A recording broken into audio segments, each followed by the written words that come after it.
വനമന്ത്രി AK. Saseendran മാധ്യമങ്ങളെ കാണുന്നു. അത് തിരുത്തിയാൽ ബാക്കി തിരുത്തുന്ന കാര്യം ഞാൻ ആലോചിക്കാം. മാപ്പ് പറയില്ല. അല്ല, അത് തിരുത്തിയല്ല ഇത് പറഞ്ഞത് എങ്ങനെയാണ്? അതേപോലെ ഞാൻ എൻ്റെ സംശയം പറഞ്ഞു. ആ സംശയത്തിന് ആവശ്യമായ ഒരു ധാരാളം സംഭവങ്ങളുണ്ട്. അവിടുത്തെ വാർഡ് മെമ്പർ വൈസ് പ്രസിഡൻ്റാണ്, കേസിലെ പ്രതിയാണ്, UDF-കാരനാണ്. ബാക്കിയൊക്കെ പിന്നെ പറയാം. അപ്പം ഞാനിപ്പോൾ അധികമൊന്നും പറഞ്ഞില്ല. UDF നേതാക്കന്മാർ ഇതൊരു ഗവൺമെൻറ് സ്പോൺസേഡ് മർഡറാണെന്ന് പറയാൻ ഏത് തെളിവിൻ്റെ അടിസ്ഥാനത്തിലാണെന്ന് പറയട്ടെ. അത് പറഞ്ഞത് തെറ്റിപ്പോയി എന്ന് പറഞ്ഞാൽ ബാക്കി എന്താണെന്ന് വെച്ചാൽ നമുക്ക് ആലോചിക്കാം. അല്ല, അതിനെ ഞാൻ പറയും, മറ്റേത് പറയട്ടെ. അത് ഉത്തമ വിശ്വാസത്തിലാണ് പറഞ്ഞതെങ്കിൽ അത് പറയട്ടെ, എന്നിട്ട് ബാക്കി ഞാൻ പറയാം. മരണത്തിന് പിന്നിൽ ഗൂഢാലോചനയാണോ ഉദ്ദേശിച്ചത്, അതോ മരണശേഷം നടന്ന സംഭവങ്ങളാണ് പ്രതിഷേധങ്ങളിൽ ഗൂഢാലോചന ഉണ്ടെന്നാണോ ഞാൻ പറഞ്ഞത്? പ്രതിഷേധങ്ങൾ നടത്തിയതിനെ കുറിച്ചാണല്ലോ.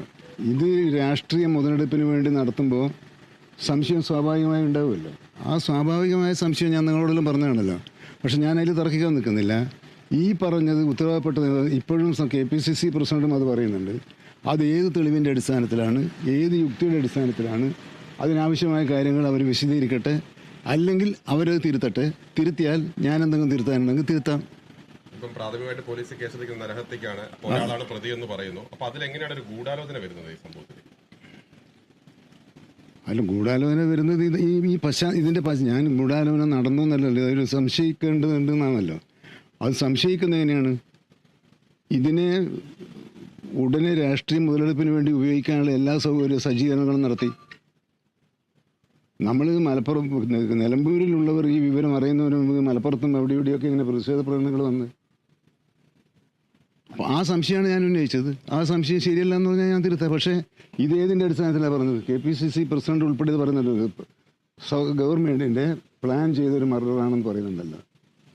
ഇവിടെ നമ്മൾ മനസ്സിലാക്കേണ്ട മറ്റൊരു കാര്യം, ഈ നിലമ്പൂർ ഡിവിഷൻ മേഖലകളിൽ നേരത്തെ കടുവയെ പ്രത്യക്ഷപ്പെട്ടതിനെ തുടർന്ന് പുലിയെ കിട്ടുകയും ആ സംഭവത്തിൽ 50 പേരടങ്ങുന്ന സ്പെഷ്യൽ ടീം അവിടെ പരിശോധന നടത്തുകയും അവിടെ 42 പന്നികളെ വനം വകുപ്പിൻ്റെ നേതൃത്വത്തിൽ വെടിവെച്ച് കൊല്ലുകയും ചെയ്തിട്ടുണ്ട്.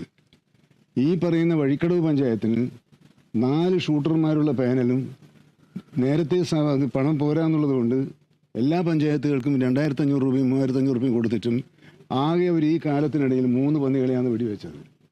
അപ്പോൾ വെടിവെക്കാനുള്ള നിബന്ധനകളിൽ ഇളവ് വരുത്തുന്നതാണ്. ഈ പരിശോധനയൊന്നും വേണ്ട, ആണാണോ പെണ്ണാണോ എന്നൊന്നും വേണ്ട, ഇതൊക്കെ നമ്മൾ നീക്കി കൊടുത്തു. ഈ സൗകര്യമുണ്ടായിട്ട് എന്തുകൊണ്ടാണ്? അപ്പോൾ അവിടെ എന്താണ്? അവിടെ ഇവർ കൂട്ടുനിൽക്കുന്നത് ആർക്കാന്നുള്ളതാണ്. മൃഗങ്ങളെ വേട്ടയാടി വിൽക്കുകയും ഭക്ഷിക്കുകയും ചെയ്യുന്ന പ്രവർത്തനങ്ങൾ നടത്തിയവരെ സംരക്ഷിക്കാൻ അവർ ശ്രമിക്കുകയാണോ? ഈ പ്രതിഷേധം കൊണ്ട് അവരെന്താ? ആ കേസിൽ എന്താണ് പ്രശ്നം? ആ കേസിൽ ആരെയാണ്